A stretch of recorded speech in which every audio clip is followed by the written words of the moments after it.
Welcome to Robin Hood's Bay.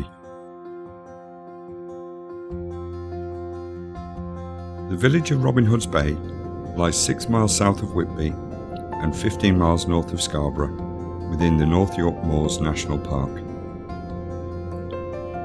Nestling on the magnificent North Yorkshire heritage coast, the tiny settlement, called Baytown by residents, is perhaps one of Britain's most picturesque, most romantic and most beautiful locations, steeped in history, fishing heritage, legends and smuggling.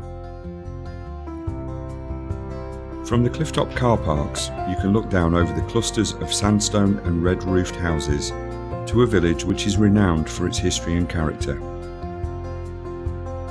Amongst the extensive network of alleyways, the tiny stone cottages, terraced for the most part, are dotted with weirdly shaped buildings to maximise every last inch of space on the hillside. Robin Hood's Bay is well served for food and drink, with hostelries, cafes, ice cream parlours and chip shops.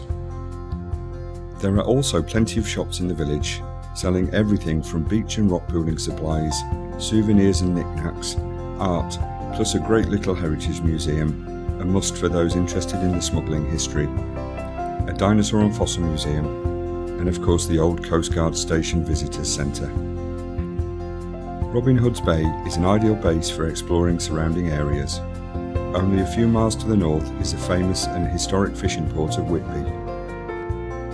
Inland is the most magnificent purple moorland of the North York Moors National Park, made famous as a setting for the TV series Heartbeat. Visitors not only have the Yorkshire heritage coast to explore, but there is so much more to discover whilst on holiday in the North York Moors National Park. If you're feeling energetic, it's possible to walk all the way to Ravenscar at low tide, a distance of about 3 miles. The actual origin of the village name remains a mystery. Disappointingly, there's not a scrap of evidence to suggest that Robin Hood of Sherwood Forest ever visited the bay. There are lots of theories, however my favourite is from an English ballad which tells the story of Robin Hood fighting off French pirates on the northeast coast who came to pillage fishermen's boats, returning the loot to the poor people. The first evidence of man in the area was 3,000 years ago, when Bronze Age burial mounds were dug on the high moorland a mile or so south of the village, which are now known as Robin Hood Butts. Much of the moorland on the North York Moors is littered with all manner of Neolithic, Bronze and Iron Age remains. These include ancient trackways, waymarkers, Neolithic rock art and burial mounds. Some 1500 years later, in the 4th century AD, Roman soldiers had a stone signal tower built at Ravenscar, on the site of the current Raven Hall. In the 16th century, Robin Hood's Bay comprised of at least 50 houses and was, believe it or not, a more important port than Whitby. In a series of Dutch sea charts published in 1586, Robin Hood's Bay is indicated by a tiny picture of tall houses and an anchor, while Whitby is not even mentioned.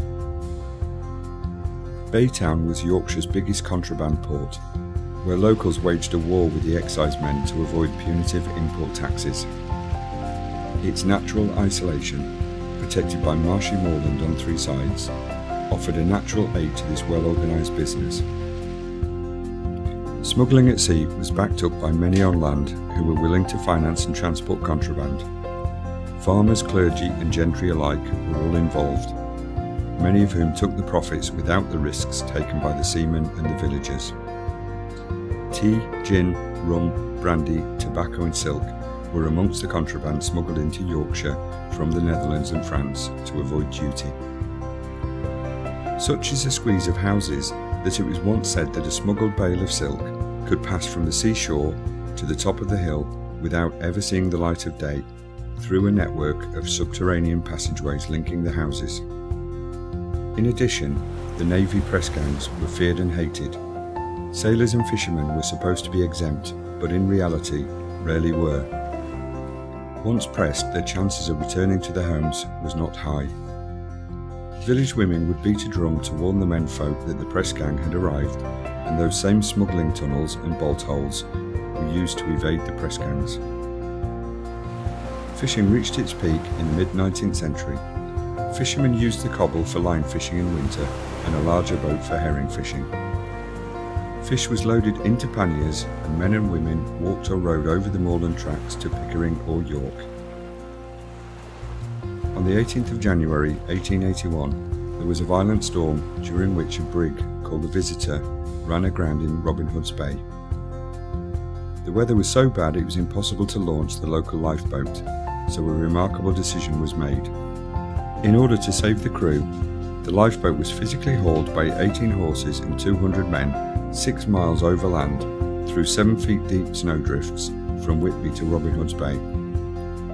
It is a testament to the sheer determination of Yorkshire folk that the lifeboat was launched just 2 hours after leaving Whitby, and after one failed attempt, managed to rescue the entire crew of the stranded and storm-battered Visitor.